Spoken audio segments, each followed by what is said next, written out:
Hi, welcome to Off Script. I'm Zach Lewis. And I'm Dr. Draper. Today on the show, Tron Ares, baby. It's out. We saw it. We heard the Nine Inch Nails soundtrack everybody's been talking about. Excited to talk about it. Stick around for the review. We're also going to take a look at The Woman in Cabin 10, #1 on Netflix this week. All right? It was a big deal. A lot of people on Netflix are watching this movie. We watched it. We're going to tell you what it's all about. Kiera Knightley, she's on a cruise, murder mystery. Goes places you might not expect. Or I think Andy might have called it before I did. We'll talk about it more in the review. We got TV to talk about, dude. Peacemaker wrapped up. Gen V, we want to talk about this HBO show, The Chair Company. It's Tim Robinson's new show. Rachel Snow has a new show coming called I Love LA. There's a new Game of Thrones show coming called Night of the Seven Kingdoms. Stick around for TV Corner. We got trailers to talk about this week, dude. Hamnet's got a new trailer. Mercy's got a new trailer. No Other Choice has a new trailer. Trailer Park coming in between reviews. And before we get to everything, we got to hit the news. Our first story this week, out from the Oscars. Bit of a, it's not a surprise, but I didn't see it coming. Chase Infiniti, star of One Battle After Another, is going to be campaigning for lead actress Oscar this year. Pretty, I don't want to say surprising, but this is like her debut, right? This is her first film she's ever been in. Do I have that right, Andy? Yes, this is her first major film debut. I think she's done some TV before this. 24-year-old actress, very young. Incredible first performance. I thought that they would run her maybe in supporting actress. I think maybe that would be better. Some of it's screen time. She's in about half the movie or so, but you know, it's about the best acting, not the most acting. So it depends on how the strategy of how to run people. But everyone else in the film might also be put up for nominations. Leonardo DiCaprio, Benicio del Toro, Sean Penn, they say has got the Oscar in the bag, along with Tiana Taylor and Regina Hall. So they could get 6 nominations, which would be historic if they did that. I think this is a mistake personally. I think she would be better in supporting actress. You might end up splitting the votes, and against a first-time actress, it's not likely that she'll win. The Oscars want to see like a body of work a lot of the time, so we'll see. But it's an interesting turn nonetheless. Yeah, it's odd. I'm one of those people that is gunning for Sean Penn in Best Supporting. I don't even like Sean Penn that much, but dude, he is just gone in Colonel Lockjaw in the movie. We covered One Battle After Another a few weeks ago on the pod. You can hit the channel to check out our review. We got it clipped over there, but. Regarding this movie, yeah, I guess she should be lead actress, right? Like, she definitely is kind of the lead actress in the film. I think she gets more screen time than Tiana. I think she gets more screen time than Tiana Taylor. She definitely gets more screen time than Regina Hall. Tiana Taylor and Regina Hall, I think, will be competing for Best Supporting Actress, which will go, I don't know, dude. Either way, they're both really good in it. But it's also a stacked year. Like, Chase Infiniti has to go against Cynthia Erivo for Wicked Part 2, which is going to get a bit of that Lord of the Rings love. Remember, they gave all the Oscars to Lord of the Rings during the last movie, Return of the King. They were like, here's kind of the collective Oscars. Wicked has got some buzz from last year as well. So going into Part 2, she's got a good chance at an Oscar. She sings, she dances, she flies. Jesse Buckley for Hamnet is getting big talk for Oscars. The film Twitter really likes her for Best Actress this year. They're saying she's a lock. Emma Stone has Begonia coming out. Like, people are saying she's really good in that. We love Emma Stone. I think she's already won a couple.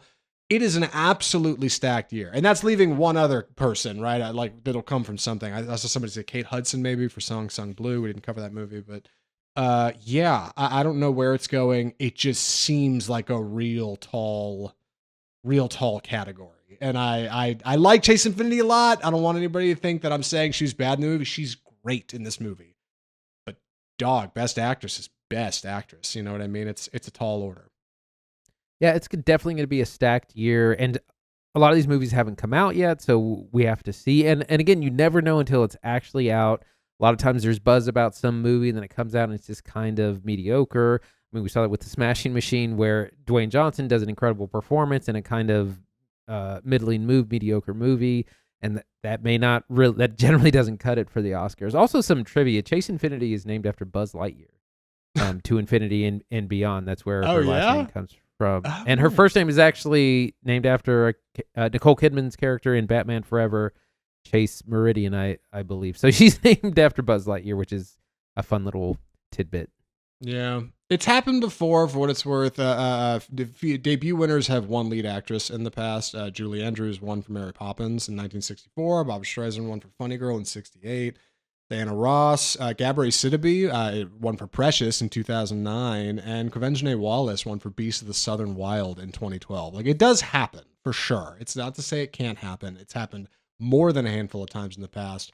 But man, we're just getting some really great performances this year. Many of which, like you said, are in One Battle After Another. Variety's got it projected to win like 14 nominations, which would put it in the likes of All About Eve, Titanic, and La La Land back in 2016. Got 14 noms, I think. Like, it's crazy. Like, I think Paul Thomas Anderson's going to be very pleased with where his movie goes come award season.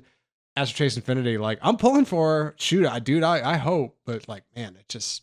there's a lot of good talent out there right now. There's a lot of good movies being made. Very fortunate to be doing a movie podcast. We got to talk about the resurrection of the Christ.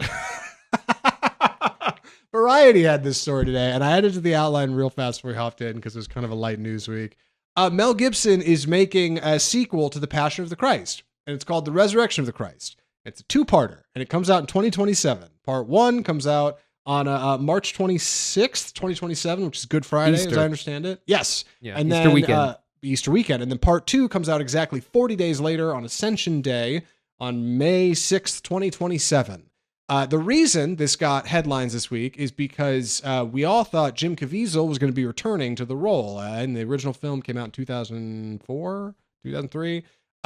He played Jesus. It was very infamous. He's kind of seemingly shaped his personality and career around that since. It was a really big role for him, a really big deal. Movie made $610 million. Now it's getting a sequel. He's not going to be in it. Pretty obvious reason, I think, right? Age, likely. What do you think, Andy?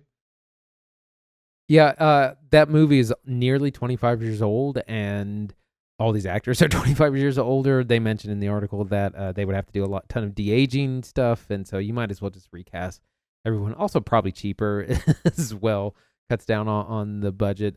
Jim Caviezel famously played Jesus in the 2003 version. Amazing performance. They didn't campaign for any Oscars, so he didn't get that kind of recognition, but was easily that like caliber.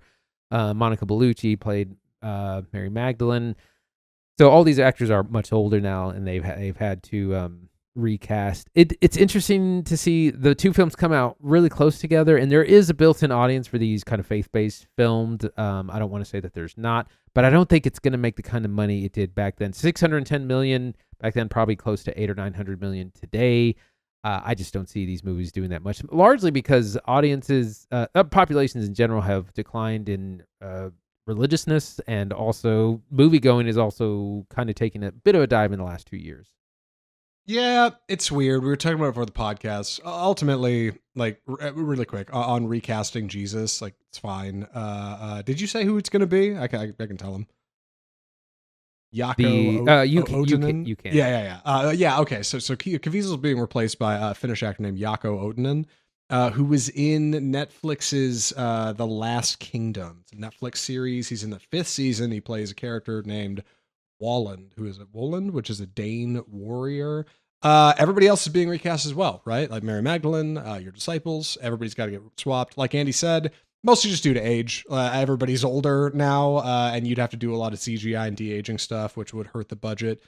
Additionally, worth mentioning that the previous film was all foreign language. None of it's in English, at least I don't recall.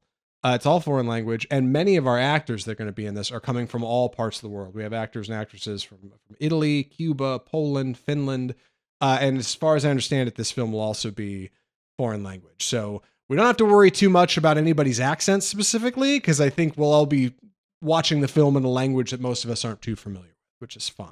They're shooting in Rome, just like where the last one shot. And for what it's worth, like, yeah, I think the last one made a lot of money. I think this one's got a baked-in audience for sure. But I want to know, Andy, do you think, I don't know, how are these movies going to do? Are the Resurrection of Christ Part 1 and Part 2 coming out 40 days apart from each other? Do you think they're going to do well? You think, is the 40-day strategy going to work? I can't think of any movies that have done that. I was going to say, just ask Kevin Costner how that 60-day, release movie 60 day apart, as we still await the release of Horizon Part 2. Chapter 2. We're now almost two years apart from waiting on that second movie to release. I don't think that that's a smart strategy. It's also at the time, because I remember in 2003 when that movie came out, it was this. I mean, it was just this cultural behemoth where like no one had seen a religious film made like this, because it was just very period accurate. Like it looked like a Gladiator or Braveheart. It was that level of Hollywood polish. It was in Aramaic, it was, ancient language, and also in Latin. And it was incredibly brutal as well. There's like an hour of Jesus being tortured that droves of kids were taken to see, which is really kind of disturbing. But it was this kind of religious movie that had a really high degree of polish. And since we've seen like these kind of faith-based studios pop up and do a little bit more of that, they do it on smaller budgets. They're not quite taking into that. But I don't think you also just have as much of a familiar story. Everyone, in religious circles kind of knows the death and resurrection of Christ, that story. I don't know after that as many people are familiar with it or kind of looking for that story to be told. Yeah, I'm really curious to see how they kind of package this, because the idea of releasing a part 1 and part 2 so close to one another is unique. And obviously theaters are looking for strategies to get people back in seats. Hollywood as well, of course. Everybody wants people going to the movies.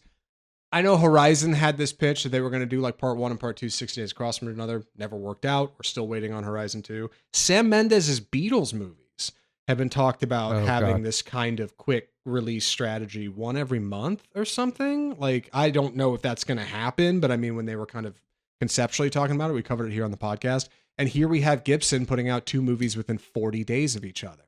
Weird, strange. And I'm kind of with Andy. I don't think it works. I think people feel like you should have just made it all one thing. I think it just angles you later to just kind of lazily put them both on a streamer and make it kind of one set feature. You know what I mean? Like sell it as a box. Like it just feels like you're splitting your movie in half. Instead of making one complete movie, you're making 2 movies. Mission Impossible, right? 7 and 8. Similar kind of vibe. It's like, this feels like it could have just been one big script. I don't know if it works without the extreme gore. We were talking about that before the podcast. Like, part of what made The Passion work so good is like showing the visceral suffering of the Christ figure, right? Like in gory detail, and showing that suffering and that sacrifice produced a strong emotional response in audiences all over the world. You don't have that in the new one. I don't know what you got. In fact, Gibson, who co-wrote the script with his Braveheart screenwriter, he said that the script's like an acid trip, and he's never read anything like it. And also he wrote it. So I don't know. I was asking before we did the podcast, like, how did Hacksaw Ridge do? How have Gibson's last few movies done? And they've all done fine at the box office. Certainly enough to get this greenlit. I don't know. I think the Angel Studios people are going to turn out. Conservatives are going to turn out and watch this movie. I think it'll do good off the nostalgia of the old one. But like, as far as the part 1 and 2 go, I don't know. We're gonna see, I guess. I don't know. This is like when they turned The Hobbit into 3 movies, when it's maybe enough for one. Like this is a one-parter that you've stretched into 2. We'll see how that goes. Yeah, I don't know. Like, I don't know. I think there's obligations of faith. Like, if they get churches busing kids to go see this thing, which like the last one that'll be a thing. One thing's for sure, with a cast like this, it's obvious that they're being aware of their budget. We don't know what the budget is exactly, but they don't want to spend too much money on it. Lionsgate's producing it, so they could, but they're being careful. They're taking their time. So we'll cover the resurrection of Christ more as it comes up in the future. One more story from the box office this week. 2 stories this week. I'm sorry. We got to talk about Taylor Swift and the Eras Tour. I thought this was one story. Andy, you mind telling people what this is? Taylor Swift, the gift that keeps on giving. Taylor Swift just had earlier this month had the release of her new album, The Life of a Showgirl, and she just announced this week that she's going to be releasing 2 specials on Disney Plus in December. Let me be clear about these 2 different things. One is called the Eras Tour, the final show, which is features the entire Tortured Poets Department set list. And the second part is a docuseries of the tour, kind of just a behind-the-scenes documentary of the tour called Taylor Swift, The Eras Tour, The End of an Era. So good luck trying to remember these 2 things. But it's 2 Taylor Swift properties, and these are coming straight to Disney Plus on December 12th. The Tortured Poets Department set list and the first 2 episodes of the documentary will be out on December 12th, and then they'll release 2 episodes in the next 2 weeks. So it's a huge amount of content for Disney Plus and for Swifties everywhere. I mean, obviously a big get for Disney. I think I'm at the stage right now. I think Taylor Swift she's reaching too many households.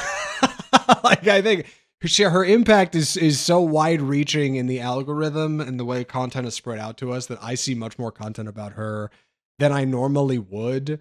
Man, this new album seems like a really big deal. I don't know a lot about her. I know people who support her are big fans, obviously.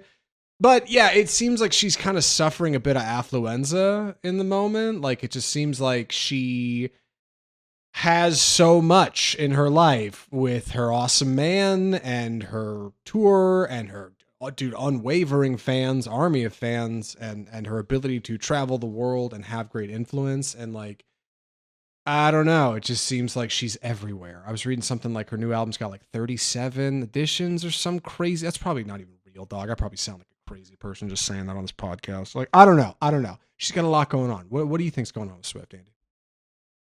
Well, the new album is selling well, but it's not. It's been kind of critically panned. A lot of fans have actually not been real happy with the latest album, "The Life of a Showgirl," from just a couple of weeks ago.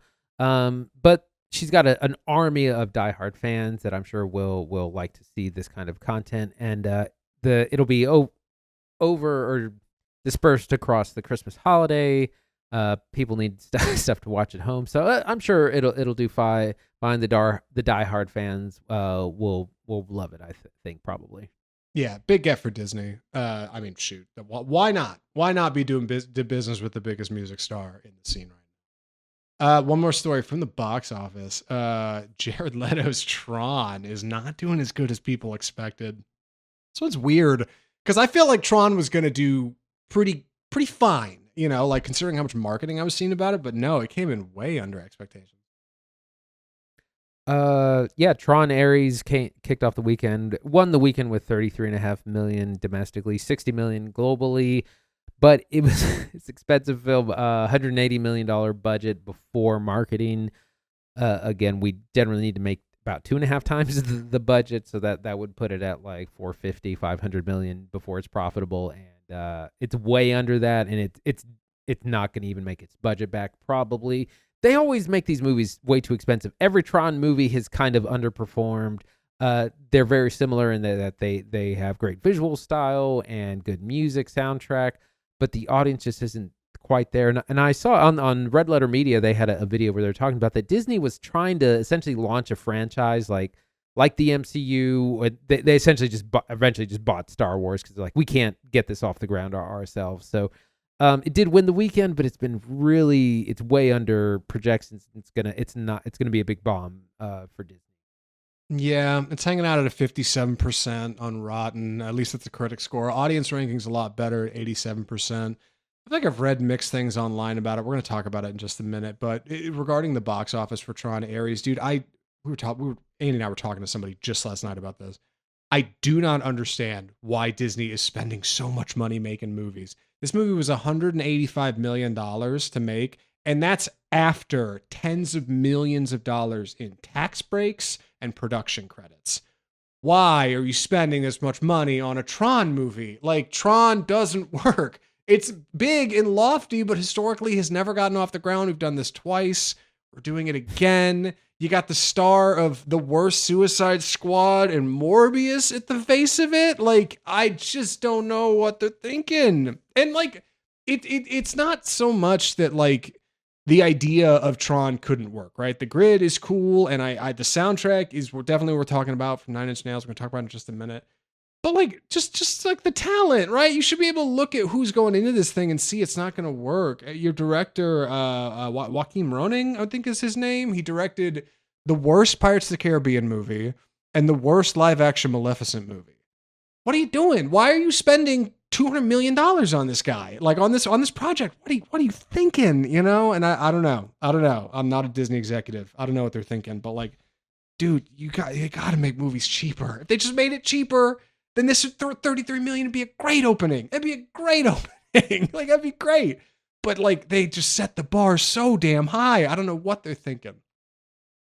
Yeah, and it's tough because we were talking about you have to greenlight these projects like a couple of years before they come out, and we've seen a pretty drastic downturn in film going in general. Like we said, now it's not $1 billion movie you're looking for. You're looking for 700 million. Like that's the new billion that we read in an article last week. So like projections are way down, but they greenlit it when movie going was doing a little bit better just a few years ago. So that's also rough. But you're spending Marvel money on a non-Marvel film, and then so that's rough. But continuing with the box office, Roofman, the latest drama from Derek Sion France, starring Kirsten Dunst and Channing Tatum, came in at $8 million. That movie, I think, cost less than $20 million. So like they're going to be fine. You got to make these things cheaper. One Battle After Another came in third with $6.5 million, $138 million globally. So that's doing pretty well. Probably still not going to make its budget back, but it's a big Oscar one. We're glad for the art.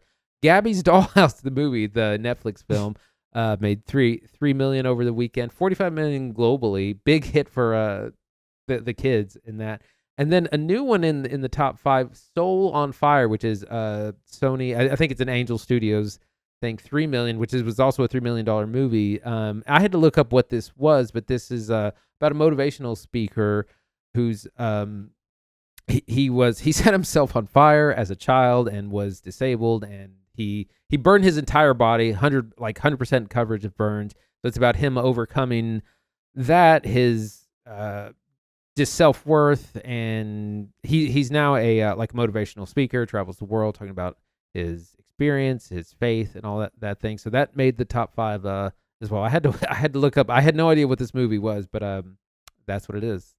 I think it says a lot about Angel Studios that you and I run a movie podcast and we never have any idea what they're coming out with or what they're doing.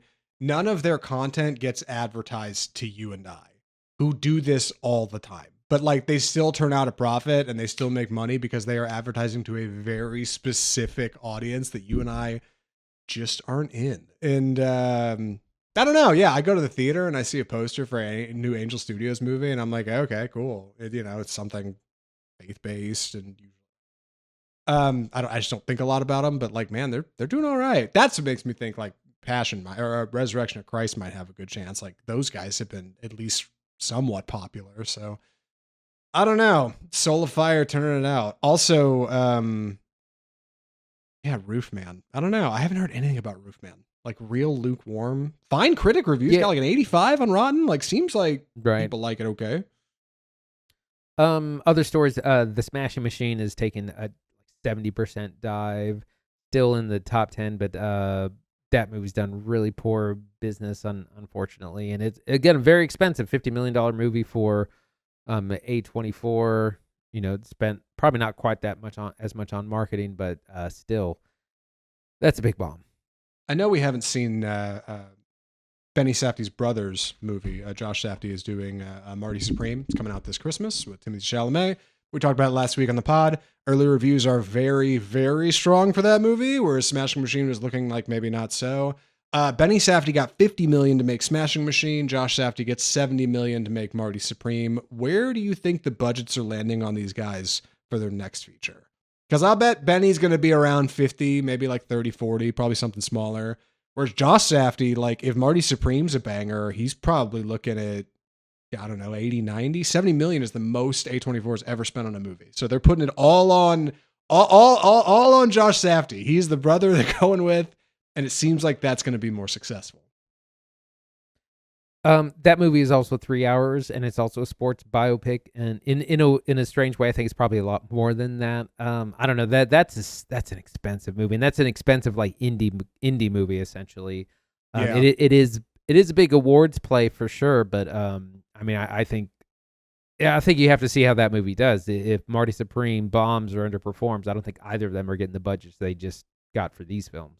Yeah, I think you're right. It's a big gamble. Speaking of gamble, let's talk about Tron Ares. We got to get to it. We've been talking about the news for too long. We went and saw this over the weekend. We saw it separate. I'll talk about the experience of watching it here in a minute. I'm taking the summaries. Please excuse me, odd delivery. The movie is Tron Ares. So, Tron Ares is the story of Ares, a security program built by the Dillinger Company, headed up by a young man named Julian Dillinger. played by Evan Peters. Ares is a security program inside of the Grid, a large virtual world. Think of kind of like the Matrix. It's inside of a computer. It's technical, and it's lots of lines and wires. You know, Tron, if you listen to this, you know what we're talking about. We got video up talking about it. And Ares is played by Jared Leto. Ares is brought into the real world via this large kind of 3D printer machine to carry out a very specific task from Julian Dillinger, to go to this rival company, Encom, where the kind of lead programmer, played by Greta Lee there, a woman named Eve Kim, has just developed Permanence Code, I think is the name of it. The MacGuffin Code. The Permanence Code, which will allow 3D printed beings that come out of the Grid, like Ares, to stay indefinitely in the real world rather than breaking down after 29 minutes. It's this funny little device they use in the movie a few times. Ares has to go get the Permanence Code from Eve at Encom and get back to Dillinger. That's the movie, or at least that's where we start. Once they run into each other, things get a bit more complicated. The movie is Tron Ares. It stars Jared Leto, Greta Lee, Evan Peters, Jeff Bridges, Gillian Anderson, and is the third in the Tron series. For anybody who hasn't seen the other two, original Tron came out in 86, I'm going to say. Starred 82. Jeff Bridges, 82. Jeff Bridges was a technological marvel, great soundtrack, bombed at the box office. Red Letter Media already made this joke. Tron Legacy comes out in 2016, stars Jeff Bridges, Garrett Hedlund, Olivia Wilde. Looks very good. Great soundtrack from Daft Punk, bombs the box office. Now we have... Also didn't come out in 2016. That's wrong. When did 2010. Tron Legacy? 2010. Yeah, and then now we have Tron Ares. Thank you on the years. Good God, you're on it. Anyway, we have Tron Ares. It is here. It is clad in red and starring Jared Leto. Andy, what did you think of the movie? So I think I actually enjoyed this more than most.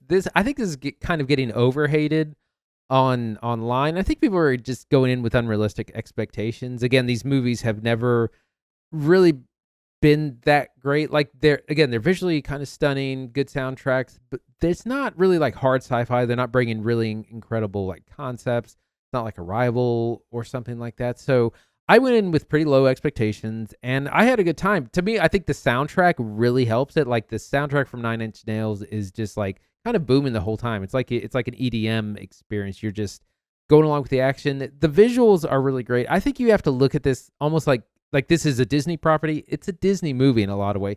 Great for the family. Take the kids, take the people who go see like 2 movies a year. Because everything is the plot is pretty thin. Our characters are stock. You could have anyone, you could swap out any character for any, you could have 20 actors play Ares and it really wouldn't make such a much difference because they're all written pretty stock, pretty just lame.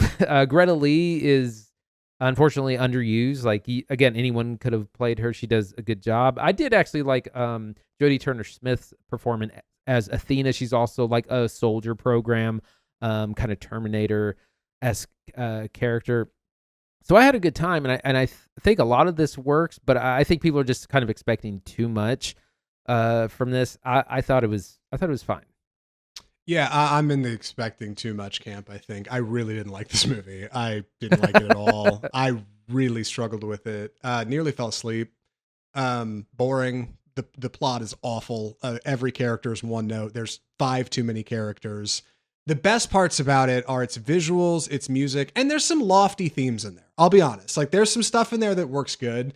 And it leaves me thinking that, yeah, I think I've just fallen out of this audience. I really went for Tron Legacy. I was a big Daft Punk fan. I still kind of am. And so being that they only made like 5 or 6 albums over the course of their career, like and Tron Legacy is one of them, that's a big deal. Like, and it's a great soundtrack. It's a Joseph Kosinski film before he did Top Gun Maverick, before he did F1. This feels like movie by executive. It is like every safe decision possible might as well be made by AI. It just feels so awful. But also, yeah, I have to remember, like, it's a Disney film, you know? It's a Disney film. And like for children who are probably into it, right? Young kids, like it's probably a great time. I remember how much I liked Tron Legacy when I was younger and how cool that was. So in that way, like I think that's the reason it's getting like a 57 on Rotten and an 85 critics like audience score. Is because, yeah, like people generally like it, but as a as a critic and somebody who's looking for something a little deeper, it just feels real hollow. But let's talk about it.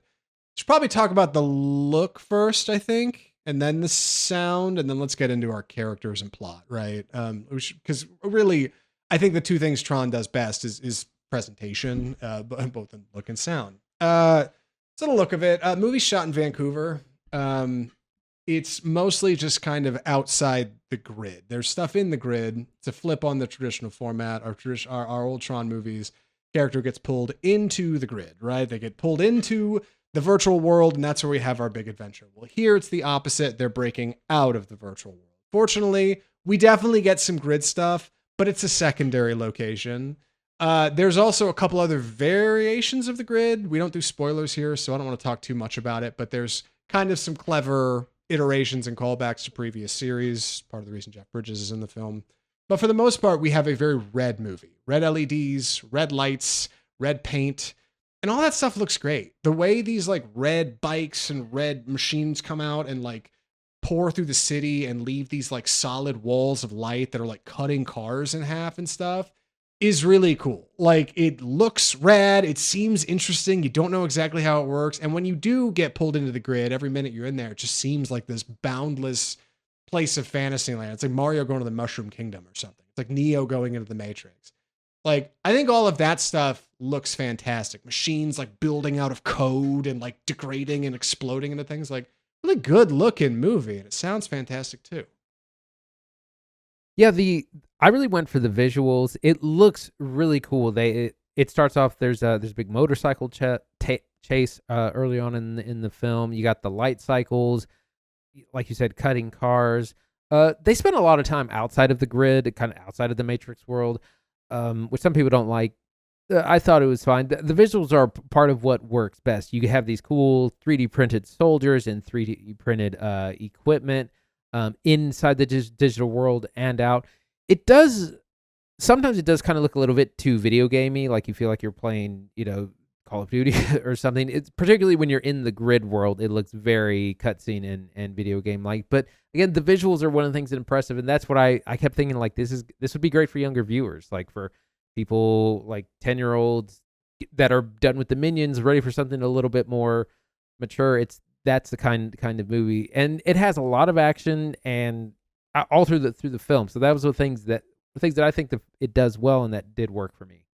Yeah, music's also great. Trent Reznor and Atticus Ross return for the score, but rather than running under like the traditional, God, it's funny I say traditional like composing names, but traditionally they are Nine Inch Nails, right? Like that's where those guys got started. That is their band. They switched into composing music more and got out of doing Nine Inch Nails right around the time Fincher made The Social Network. I think that was their first big film they were doing a composition for, and now they've done a bunch. They've done a bunch of films and have been nominated for Academy Awards. Like they're incredible composers. So to do this movie, but under the banner of Nine Inch Nails, seems like it might just be a bit of a marketing gimmick. Like, oh, cool, yeah, they're Nine Inch Nails, but like they're definitely still film composers. But no, this film has a very distinct musical identity that is very good. I think it's probably, I haven't listened to it on Spotify like by itself yet, but it probably plays great without the film alongside it.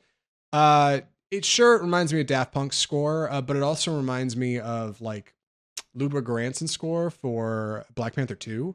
Like scenes that are like very specifically composed and tonally set with a musical identity. When Eve is discovering the permanence code and growing like a tree out of the grid and like into reality, like you get a very like peaceful, thoughtful thing. When Ares is like ripping it down a highway at night, like and cutting cars in half, like you get big action, like really smart, specific compositional choices that have a ton of identity and soul in them. So like when it gets to the end, it says music by Nine Inch Nails, you could feel that. You're like, yeah, it feels like it came from a very particular entity, place.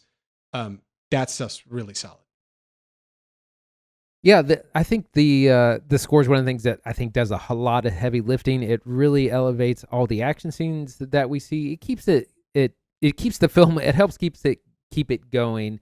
I've listened to it on its own. I've really enjoyed it. I think it's, again, one of the things that helps this work a little bit more for me than I think otherwise it would have been kind of rough. I wanted to get into plot a little bit. This is where it starts to kind of fall apart. The plot is a little overly complicated. you have competing grids. They got to get the MacGuffin code to, because our soldiers kind of disintegrate after 30 minutes, and this will give them permanence, and then we can sell them to the Department of Defense. There's a lot going on. It definitely feels like that film by committee and unnecessarily complicated. Also, there's a bunch of lore and Easter eggs to callbacks to the other two Tron films, which nobody knows. And I was like, these are probably important names, but I do not remember the other films enough to it. And they should have just let that go. Just, act like no one knows any of that stuff. Yeah. Go ahead. It's just kind of a little bit too complicated. We do have hints of other movies. We got a little bit of Terminator in there with our soldiers being chased by these programs. But it's just overly complicated for sure. Yeah, and like Disney's really split on the presentation here because the character of Tron, as far as I know, doesn't actually appear in the film. So naysayers and fans of the old will say, well, why you call it a Tron movie? It's not Tron. And they're like, well, people don't remember who Tron is, so you don't have to get into that. But then you watch the film and you're like, there's a bunch of lore in here that you're expecting people to connect with. A little odd. For the most part, doing the new stuff is good. I think Evan Peters is great as Julian Dillinger. If anything, I wish he'd had a little bit more to do. Gillian Anderson's a lot of fun as his mom and kind of like the previous heir to the Dillinger Corporation, who was originally in the previous film. That was the guy that stole Kevin Flynn's game, that pulled him into Tron, like kind of put everything in motion. In the previous film, Legacy, is played by Cillian Murphy. He played Cillian. It's complicated. Cillian Murphy's in the last movie. He was kind of that character. But now we're here. For the most part, our characters are Tron or Ares, played by Jared Leto, and Eve, played by Greta Lee. And like, I like thematically what these characters are doing. Eve is trying to use AI as like, and the grid as like the future. Like they literally have her growing like orange trees, right? Like bringing the fruit to the world, right? Eve. There's one of those lofty themes we mentioned. Ares and Athena, meanwhile, these two security programs are trying to stop her and get that back. And Ares has implications in Greek to the god of war, of course. Athena is the huntress. Like, I totally see that. That's cool.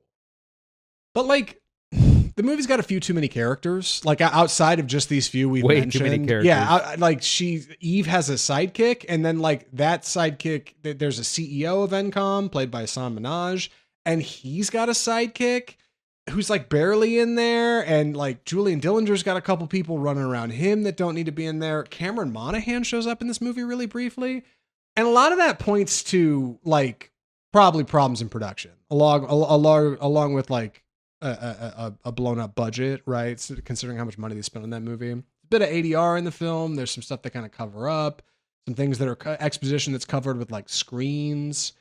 There's been some maybe implications that there was a bit of a romance subplot between Ares and Eve that was kind of backed off, it seems, in the film. The relationship is pretty casual, but it just feels like it's lacking in consequence, which feels like a tall thing to say for like a Disney movie. But every time a character is backed into a corner, they just get sucked into the grid.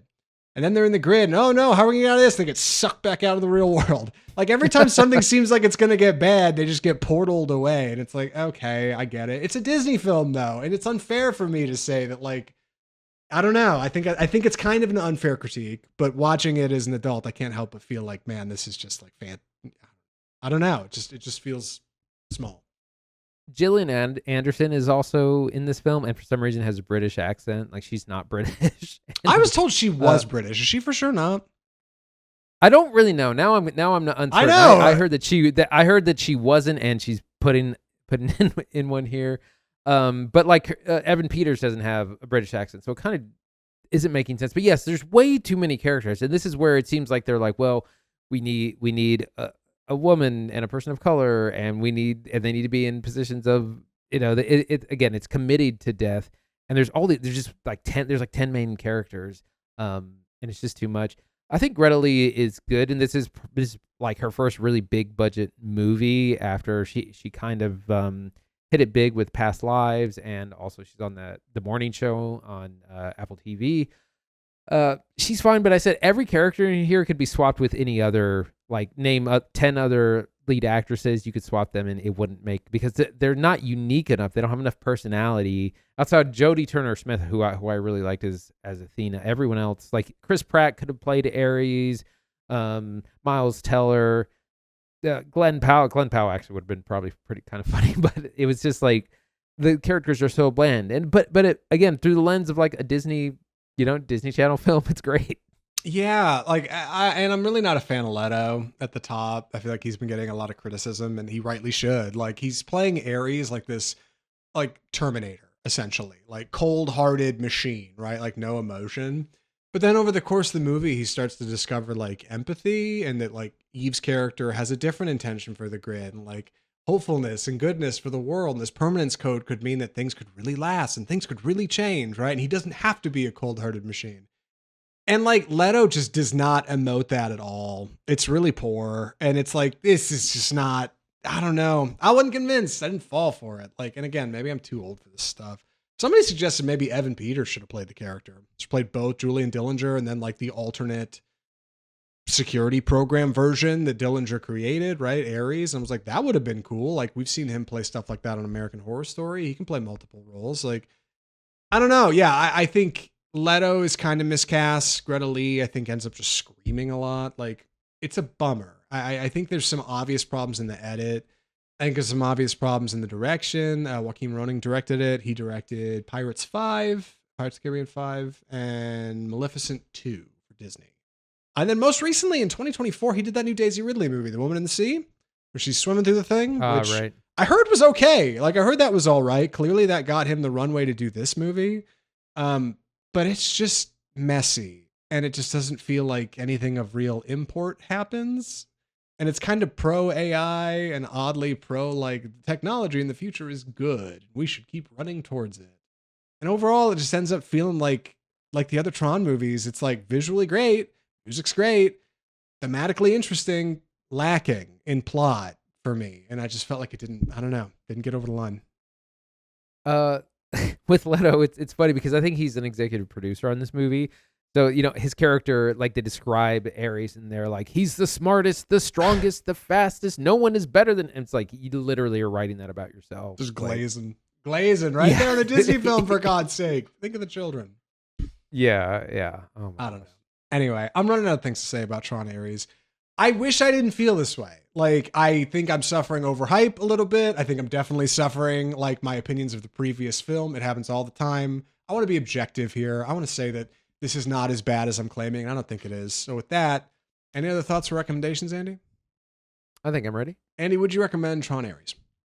I think I would recommend it for fans and for casual film goers. I think the visuals work really well. The soundtrack is just like pulsing all the way through. It's a lot of fun. It is very dumbed down. Like I said, it's good for younger audiences or for like my first action film, that sort of thing. The plot's all over the place. Way too many characters. They're really forgettable. If you're on the fence, probably save it for streaming.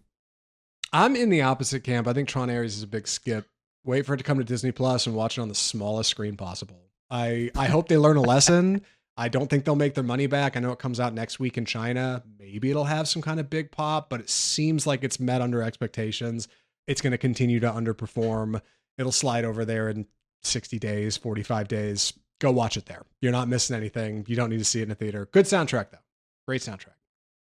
We should talk about, upcoming trailers, right? That's the next thing we got. We got a big outline this week. All right, we got a lot happening. What do we call this segment, Andy? It's time for the trailer park.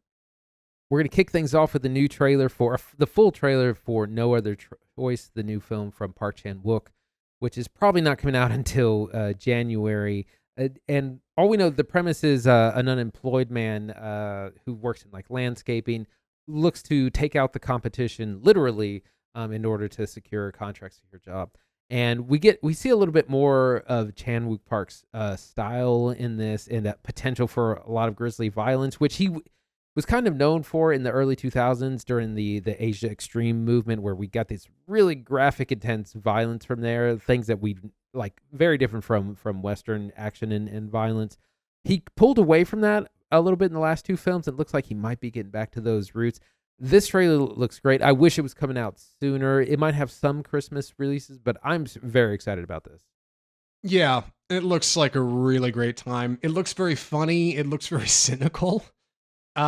Which, is a bummer. I think like the more I watch these movies and really come to enjoy them, the more I find Park Chan-wook has a really, I don't know, he's got a really funny outlook on technology and the world we live in. Twitter's often commented on like how he's got some of the best like phone work in movies as of late, with like screen overlays of people like waiting for text messages from one another. Like the way people communicate in his films, and the way technology and capitalism is kind of used as a jumping off point for storytelling is interesting. And I think this story of this salesman who's got no other choice but to start icing the competition in brutal fashion is funny, but also like quite dark. And I'm curious to see if it pans out like his other films have. I still keep meaning to pick up his most recent one, in 4K. What was that movie? Decision to Leave. Yeah, dude, Decision to Leave. I need to rewatch that movie. No other choice looks like it's gonna be a great time. Coming out theatrical Christmas wide in January. Yeah, all right. We got to talk about the trailer for Hamnet. We've got a full trailer out for this. Hamnet is the story of William Shakespeare writing the play Hamlet and then having it performed at the Globe. It is based on the death of his young son, Hamnet. The film stars Jesse Buckley. Paul Mescal. Yeah, that's it. I was like, Paul. Yep, thank you. Paul Mescal as William Shakespeare. Jesse Buckley as his wife. I think Noah Jupe is in this movie.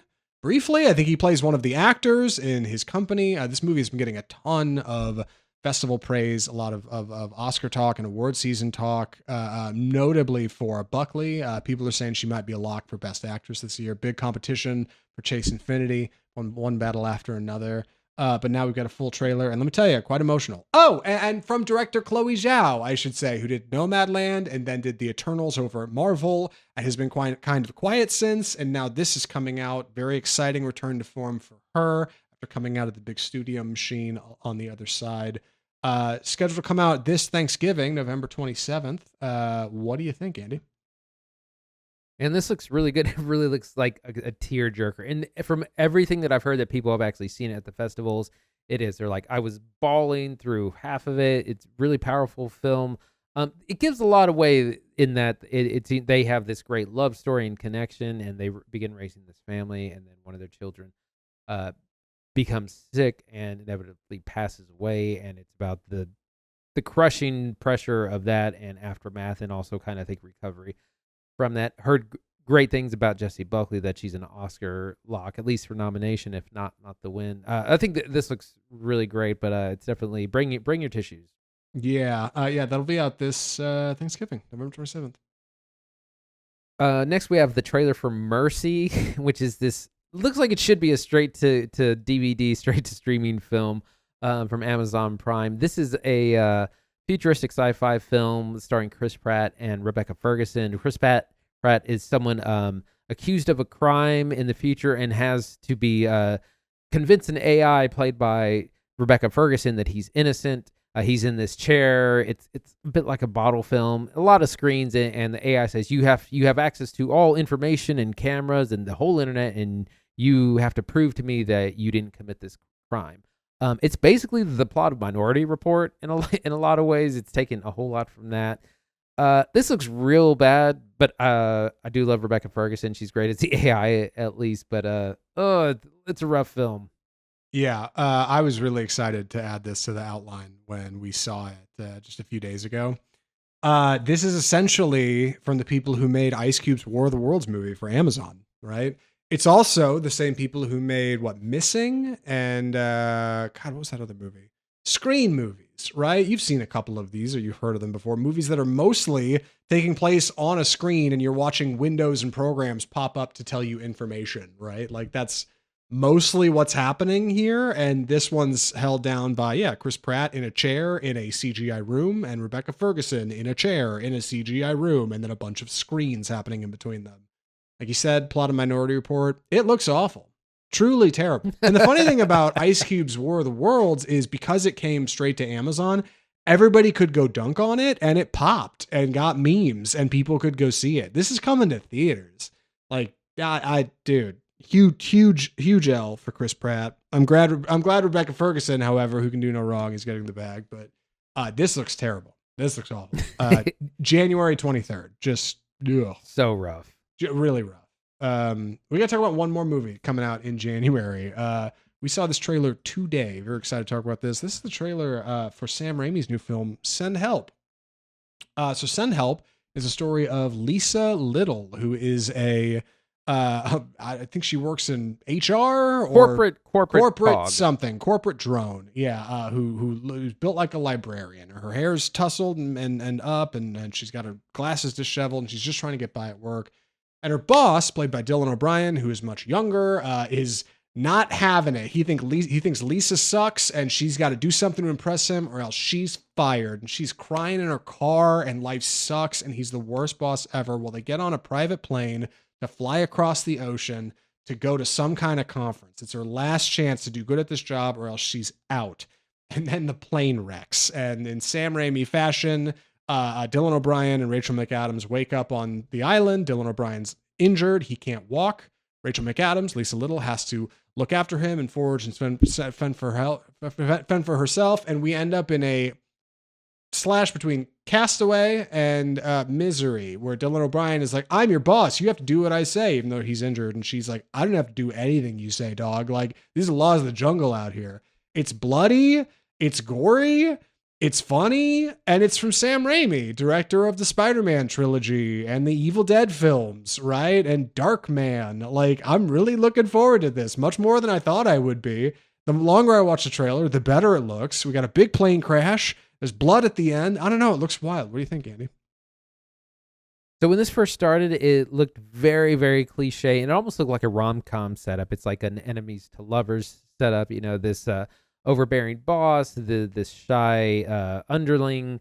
They're gonna put away their differences, fall in love. But about halfway through the film, it really takes a turn where it's more of a story of survival. And he looks incapacitated. They swap roles. Like, she's the one in charge because she isn't injured and he is. And then there's just a montage of blood and fighting animals, fighting to survive. Rachel McAdams covered in blood in one thing. And I love a final girl covered in blood by the end of the film. Looks really, really intense. I'm looking forward to it. Yeah, it looks real wild. It's coming out January 30th. I didn't think this was going to look as cool as it did. Let me tell you, watching the trailer, it only looks better. So yeah, very much looking forward to Send Help at the end of January. And that's the trailer park. Dude, 4 quick trailers. Now we got to talk about a couple other trailers that I pulled in a different segment. What do we call this, Andy? It's time for TV Corner. We'll be talking about some trailers and also some wrapping up a few shows. So we got a full trailer for A Night of the Seven Kingdoms, which is a Game of Thrones spin-off show coming January 18th. A 6-episode show taking place 100 years before the events of the main Game of Thrones series, starring Duncan the Tall and Egg, his squire, who was a hedge knight. And a hedge knight was someone who was kind of between classes. He was a little bit higher born than the peasants, but he wasn't quite royalty. So he's a knight, and he is skilled, but he's also kind of on the poorer side. He's not gentry. And so it's about them. It has a very funny tone in the trailer, but we also get like the famous Game of Thrones houses, the Targaryens and whatnot. This looks like a lot of fun. Short thing. I'm looking forward to it. This was supposed to come out this past summer. It missed that deadline. It's going to be in January instead. I'm excited for it. I'm a big Game of Thrones fan. Zach, what do you think? I'm excited for this, but I got the wind taken out of my sails a little bit when I found out it was only like a 6-episode miniseries thing. The challenge is, can you make something set within Westeros, right? The Game of Thrones universe, but that's not wholly political. That's juggling like 9 different characters and spinning 12 different plates all at the same time, right?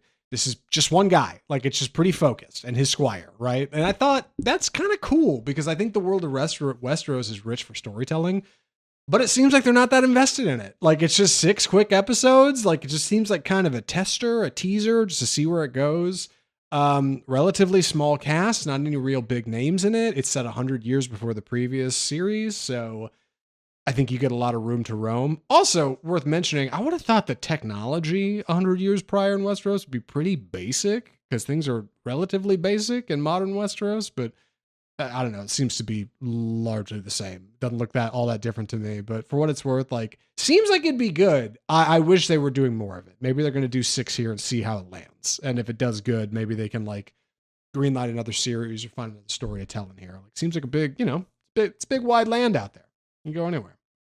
I think they're looking to kind of tell these smaller stories that can be open and closed in a season or 2 seasons, and kind of the era of 8 seasons of TV might be a little bit over. Yeah, I get that. We got to talk about the trailer for I Love L.A. This is coming to HBO November 2nd. This is that new Rachel Snow project, right? A comedian, Rachel Snow. You love her. She was in Bottoms, and Shiva Baby. She was in that movie. And yeah, this is her new series. This has been previously titled Untitled Rachel Snow Project. They have run a couple loose teasers for this at events. We didn't know what exactly it was going to be, but now we have it. Rachel Snow is a young, I'm going to guess, actress in LA in the show who's got a bunch of friends who are delightfully odd and queer and funny and struggling just like she is. And they have to find their way through and try to find jobs and find work and figure out where they're headed. There's a bit of a subplot in here with kind of an old friend of hers coming to stay with her and her boyfriend. And her old friend has developed a lot and turned into a different person while she was away. And meanwhile, Rachel is kind of stuck in the same place. So she wants to try to be outgoing and find herself to match up to her friend who's now come in from out of town, and her boyfriend and the rest of her friends are like, what's happened to you? You've changed. Don't know where all that's headed, but it seems hyper modern, very funny. Seems very sharp. I didn't know a lot about this, but then actually watching the trailer, I thought, okay, this actually seems like a good trailer. This is a show I would watch. What do you think, Andy?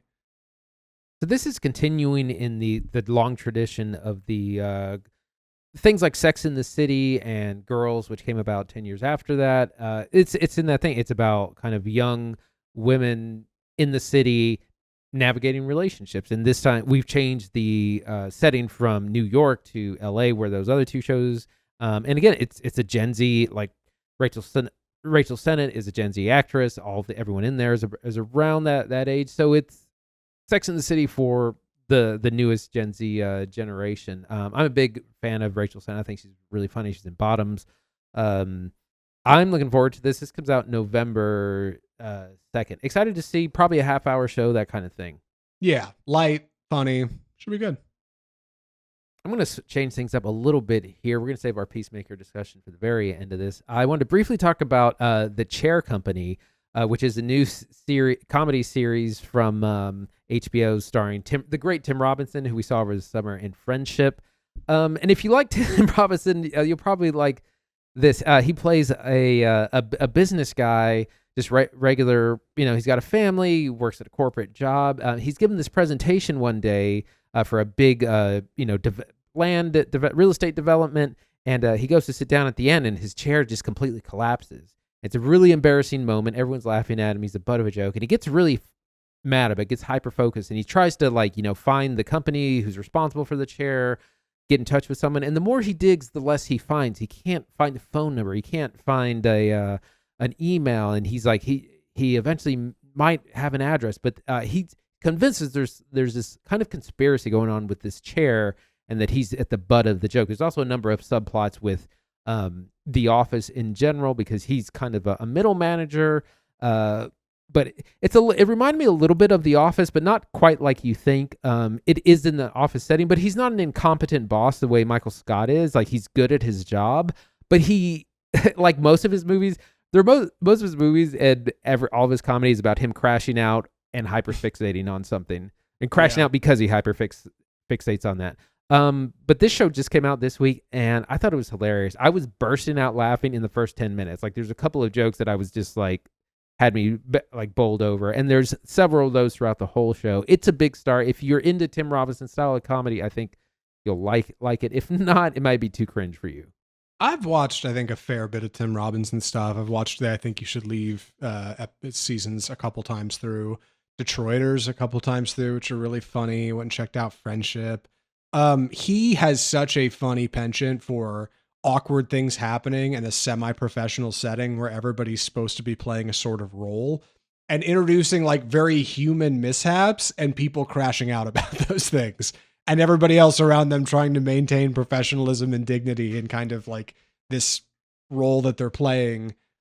It's so funny the way he casts seemingly completely normal people. Him and Zach Kanan worked on this. The two of them made I Think You Should Leave.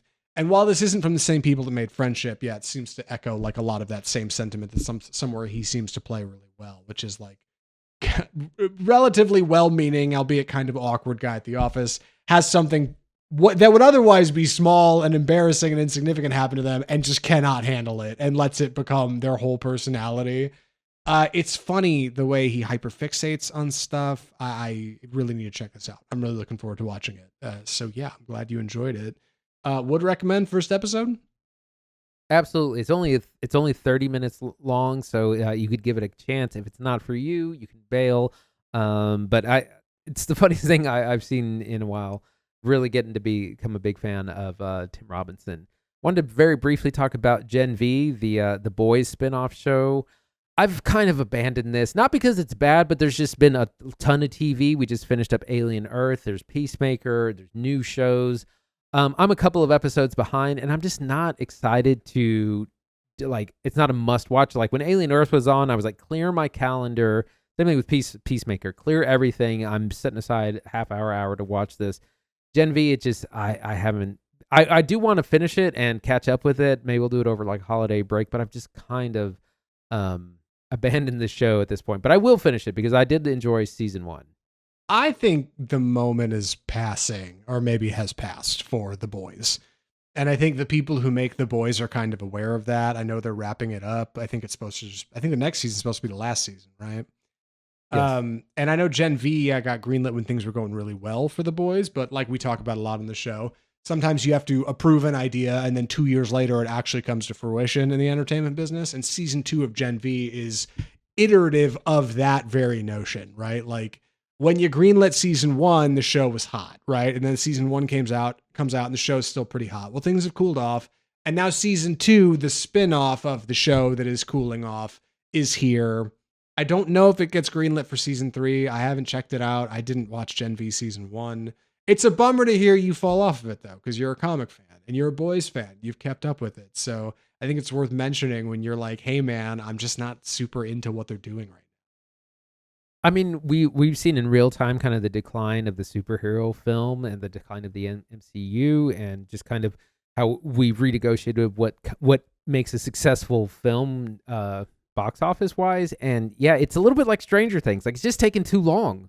Like the Boys should have wrapped up already. They have one more season this summer 26, and it's just kind of taking too long. They have another like a prequel series planned, and it's like you've kind of missed the moment, man. Like this needed to wrap up a year or two ago. It is a fun show. I enjoyed season 1 of Gen V a lot more than I thought I would, and was looking forward to the second season. They also released 3 episodes right at the beginning, and that was a lot to catch up on, and it's part of the reason I'm so behind. But I'll eventually catch up. Yeah. One more thing to talk about before we wrap up TV Corner. I'm realizing this might be our longest episode in a minute, but that's okay. In a while. Yeah, hey, we got to get in a lot this week because next week's a little light, all right? We'll talk about it at the end of the show. For what it's worth, we're packing it in. Peacemaker has wrapped up, right? Season 2 of Peacemaker. People have been real split on this online, so I'm looking forward to talking about it with you. Why don't you bring us in here? I'm a big fan of the Peacemaker show. This is a spin-off from James Gunn. Peacemaker was first introduced in the Suicide Squad, made an appearance in... we had season 1 of the show, made an appearance in Superman from this past summer, and we get season 2. Season 2 has been up and down. There's been some really incredible episodes, some episodes where it seems like we're biding our time, kind of filling in. And then our final episode, it's been really split. A lot of people are disappointed in it because I think there's what I call a little bit of MCU brain rot where people are like, well, is Superman going to show up? Are the Green Lanterns going to show up? Is Brainiac going to like, there's this like cameo poisoning that's kind of infiltrated people. But I think the marketing is partially responsible for that. Like James Gunn was talking about, this isn't the best thing I've ever done, my favorite. And even like the HBO description was like, you won't believe the incredible twist. And they were really overselling like the last few episodes of the show. And it's fine and it makes sense within the world that they've created, but it's not this big, like it's not a big shootout, big action thing. If anything, episode 7 is kind of the climactic episode and the episode 8 is more epilogue if you look at it like that. So it's been a bit split, but I'm a big fan of this show. It's a hard show. It's not for the kids. I've enjoyed it overall, but I see why people are kind of disappointed in the finale. Yeah, I think it suffers from the marketing. I think you're exactly right. Like Gunn had said, Superman has to go to VOD and then get on HBO before Peacemaker gets started. So that was a big deal. It was like, hey, if you're interested, Superman is homework for Peacemaker. And that's exciting because Peacemaker season 1, you didn't need a whole lot going in. So thinking, hey, I should be keenly aware of the events of Superman before I walk into Peacemaker implies that there's consequence of what happens in Superman in Peacemaker. And so it's like a bit of a follow-up. I think people got excited for that. Also worth mentioning, Superman had like the biggest debut on HBO in a minute. I was just reading earlier, had like 13 million views or something in the first month. Like crazy impact over there. I'm glad it's doing good. People clearly like it. So it sets up Peacemaker a little bit. Number 2, Gunn said he directed episodes 6 and 8, which is really exciting, right? Otherwise, there's Greg Mottola, who he's worked with in the past. Episodes are fine. But 6 had a lot of heat. 6 was real good. Things were ramping up. 7 even better. So it felt like 8's going to be hot. And you're right, HBO stages it. You're not going to believe the big twist. We get some characters from Superman showing up. I wonder who could come next. Like, it just seemed like it was going to be so much hotter than it was. And then it's subversive. And the last episode is very emotional and lacking in a lot of traditional action, I think, that were in episode 6 and 7. And it just seemed like there were a couple loose ends in 7. How are they going to tie up these bombs? And then they kind of don't. And like, it just seems like people are disappointed. It's like the worst rated episode on IMDb out of the series right now. People are really hammering it. James Gunn did an interview and said, look, I get it. Like it's and not everything's for everybody. If you didn't love it, that's okay. Like I see that. I know it sets up some important stuff for the DC universe going forward. There's a couple of there's an organization that's kind of created out of this. Something about an alternate dimension I was reading about online that apparently is important from where DC might be headed. But I think fans of the show wouldn't know that. I wouldn't know that unless somebody told me that online. So I don't know. I think people just kind of didn't go for it because they thought it was going to be something it wasn't. Yeah, like I said, a little bit of overpromise because there was a lot of that too of saying, oh, it's a big setup for Man of Tomorrow, the Superman series, and so you got to tune in. And then it was like, not really. If anything, it probably sets up the Green Lantern show, which comes out in January as well. It was a little oversold to the public, and so rightly people are a little disappointed. But I'm a big fan. There's a lot of great music in it. The show's really funny. It does have some really good episodes. Episode 7 is definitely a highlight. The pilot I thought was really good, or episode 1 rather. So overall, I liked it. But there's a lot of people that are disappointed. Yeah, I feel like people have really been hammering it because they feel like Cena doesn't get enough screen time. Like his character is effectively depressed throughout the whole season 2, and is doing very poor, dog. He reaches some quite emotional lows throughout the series, and it gives the other characters a lot of chance to shine, because a lot of times when you're feeling blue, it's the people around you, the people that love you, your community, who are going to help you get back up when you fall. And that's largely what's happening here. And for what it's worth, dude, it's been great. Danielle Adebayo's character has a lot of really great development. She's great. Vigilante is awesome. I really came around on Vigilante this season. So funny. John Economos is really funny. Tim Meadows' new character is really funny. I like what Frank Grillo is doing in this show. Bringing back Rick Flag Jr. in an alternate dimension is really cool. Like, the supporting cast gets so much spotlight in Peacemaker season 2, and that's all really good. So that's all to say, I'm a little bummed to hear that season 3 doesn't seem to be happening yet. Like, I don't know, because I would like to see more of these characters and do more with them. Like, Peacemaker's great, but like, this is really an opportunity for like the background cast to shine.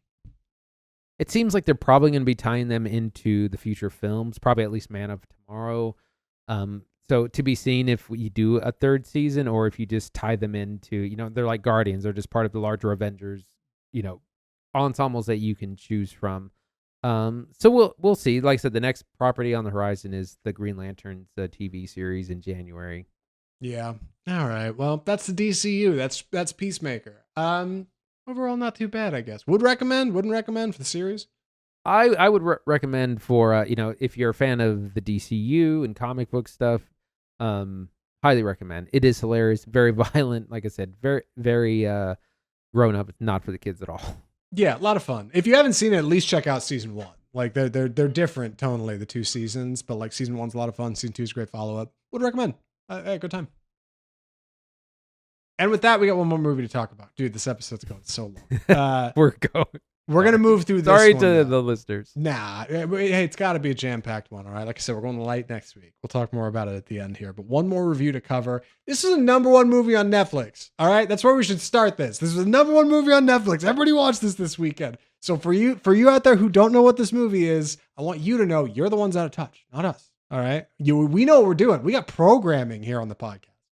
With that, we should jump into it. Andy's going to be taking the summary. Andy, please take it away. The Woman in Cabin 10.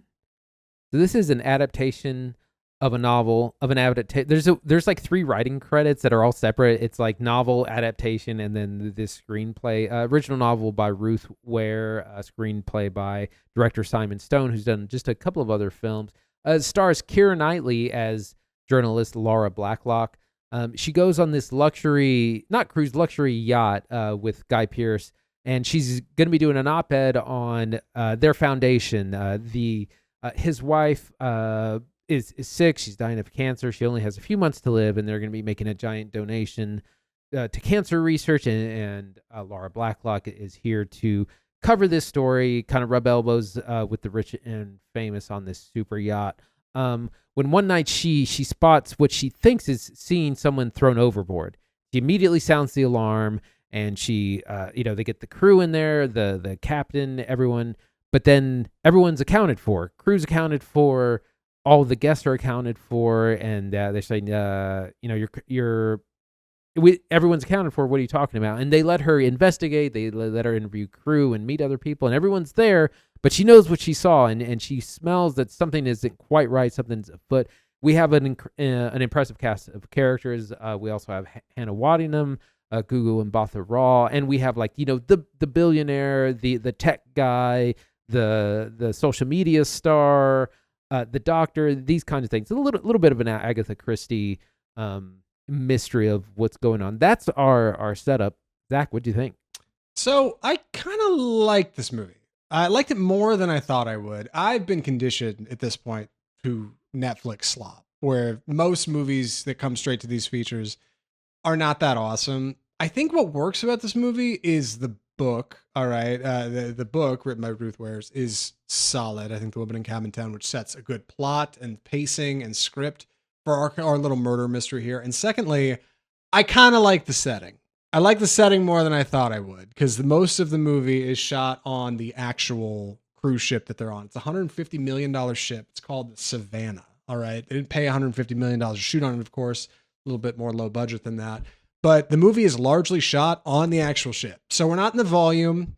We're not in sets.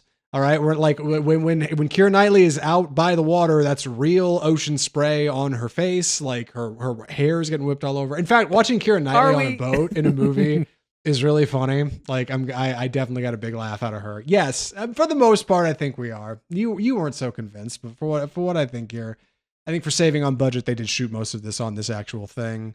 I think the plot is solid. It's solid enough for a murder mystery. It's like Diet Glass Onion, right? It's like bunch of rich people get together.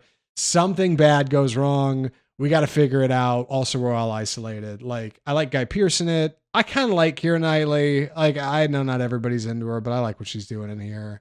Like, I liked it. I liked it more than I thought I would. Yeah, Kiera Knightley is doing some of her famous jaw acting that she's just kind of known for doing. She's fine. She's an investigative journalist. We meet her at the beginning, and she's like, prize-winning thing, and she's kind of just doing an easier getaway assignment because she's, had a tough. She was like in a war-torn zone, and a colleague was killed, and so she's looking for something a little bit lighter and a little bit easier while she's kind of dealing with that. And lo and behold, this big this mystery begins to unfold. It's just not very thrilling. I guessed the entire plot of the film about a third of the way in. I was like, oh, I know exactly where this is going. Yeah. So the thrill part doesn't really work too well on me. I imagine the book's probably a lot better. It probably explores more about the themes about journalistic integrity and the importance of the truth and these different kind of archetypes of people. And I'm sure the book is way better because the movie studios like to ruin books is what I found. Yeah. So that's fine. Good supporting cast. They just don't get quite enough to do. I enjoyed some of the metatextual stuff when Laura Blacklock is her name, Kiera Knightley's character, arrives at the yacht. She like doesn't know to take off her shoes, and somebody comments like, "I can't believe that woman wore jeans." And all she's surrounded by all these like wealthy billionaires. Hannah Waddingham's one of them, who are like, "Oh, hello, haha, you're so nice," and they kind of treat her like some sort of commoner, like clearly an outsider. And then like that evening, she comes down to dining with everybody, and she's wearing like the nicest dress she owns, and everybody else is in like casual formal, and they're all commenting and laughing at her dress. So she's like such an outsider. And it's a bit metatextual because Kiera Knightley is not an outsider. Kiera Knightley would not be out of place in these things. So that's kind of enjoyable a little bit to watch her be this kind of fish out of water character, which is all set up for when she witnesses, at least partially, somebody getting thrown overboard. And there's just bits of evidence, and her being a reporter follows up on all of those immediately, which is satisfying to me. Like when all the help comes running in at 3 a.m, she goes, "Well, there's a woman over there." And they say, well, there's nobody over in cabin 10. And she goes, "Well, I saw a glass handprint on the glass, blood, boom, proof." They go, "Look, it's not there." She goes, "Wait, I got it. I was smoking a cigarette out there or something. And then I threw that away, and that's in there." "Nope, the trash got taken out." All these little threads that Laura tries to tug on, like a journalist, all get curbed or snapped in some way. So when she finally manages to get a bit of evidence, it's striking. The problem is that evidence comes foolishly. Like she essentially has no case. She has no evidence. Everything's kind of wrapped up. And then she sees like a nefarious message on a bathroom mirror written by somebody. And that's like, "Look, that's proof that something's going on." Like that does not help. Additionally, I think the twist, I see that. I think the twist is relatively predictable. I didn't see exactly it coming, so I was at least surprised by what happens. And I do think it starts stronger than it ends. Our first act is the strongest. Second act gets weaker. Third act is clunky. And that's kind of the perfect Netflix formula, right? They just want you to start watching. If they can get your attention for 4 minutes, that's all they needed, right? It's content. So for what it's worth, like it's not Glass Onion for sure. It's definitely not as good, but I don't think it's the worst slop either. Like I was pleasantly surprised at how much I enjoyed it. I kind of struggled to getting through it just because I felt like it was very predictable and I knew where it was going. I was like my laundry, it's a chore to do on. And I put it on while doing laundry, and I was still like, this is just, I had to watch it in 2 parts, and it's only 85 minutes long. Yeah. So I was just kind of struggling with it just because, like I said, I'm sure the book is much better, but it just has one of those things, kind of where it's going. It's funny because there's a moment in The Chair Company where someone also writes something on a mirror similar to, stop digging, stop looking further. Way more funny in that scenario.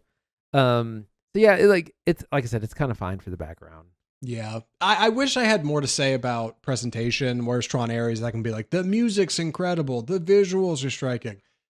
The visuals in this I like because I like the setting of the ship. Like I like the layout. It's claustrophobic. They shoot it with wide lenses, so you still get a lot of like play between characters in these like big fancy rooms that are ultimately kind of tight and confined. Like they're walking up like a spiral staircase, and she's taking a tour of the yacht at the beginning. And like, even though it seems so ornate, it's all kind of closed and small, because it's a ship and that's the way it goes. And like, she's trying to talk to different characters on the ship, and they're kind of talking amongst each other. Everybody's got dirt on one another. Like, I don't know. I ended up getting more out of it than I thought I would. And additionally, I'm a sucker for Guy Pearce. For what it's worth, Guy Pearce is in this. He's the husband of the heiress whose ship it is, and he invites her on, and hello, welcome. They've got this goofy rock star character that shows up that does not need to be in the movie, but outside of him, I like to find, I guess. And I think that's what a good Netflix movie should be, right? You like it fine. It's definitely not Glass Onion. It's not The Killer.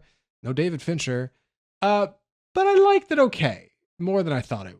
And I think that's probably a fine avenue to head to recommendations, right? Any other thoughts on Woman in Cabin 10? I'm ready. Andy, would you recommend The Woman in Cabin 10? I would say pass on this. I really struggled with it. It's definitely a put it on, and it's a second screen movie. Like you can play a game or do laundry or chores. You don't really have to pay attention. It's very predictable. All the characters are very stuffed. We don't really get enough out of our character. Kiera Knightley is fine. Like I said, does her great jaw acting. Good supporting cast with like Hannah Waddingham, Guy Pearce. They just don't quite have enough to do. The thrills didn't work for me. I never felt like the characters are really in danger at any time. So it's a pass for me. That's actually apt. I do think the thrills don't work that good for sure. It doesn't feel like anybody's in any real danger. But outside of that, a fine little murder mystery. I had a fine time with it. I'd recommend it if you have seen Glass Onion and Knives Out and you're a big murder mystery fan and you need something on Netflix this weekend. Throw it on. It's not bad. It's 85 minutes. Pretty quick burn. I like the setting. I don't know. I liked it okay. More than I thought I would, which is meaningful. Like normally I'm pretty quick to skip stuff like this, but Woman in Cabin 10, better than most. And if anything, maybe check out the book because I hear the book is supposed to be pretty good stuff. I was reading that they got this deal in like 2016, or really the author auctioned the rights to the book in 2016 to a company that wasn't Netflix.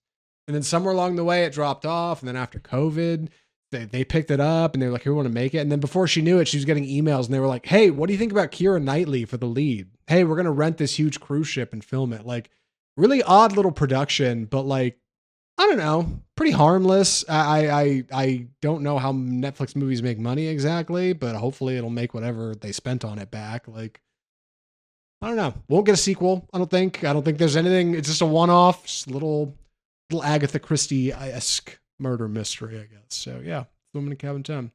And that's the episode. Good God, episode 311 of the podcast. A real lunker, as they say, right? Big, thick boy. That's what we got this week on the pod. What are we watching next week, Andy?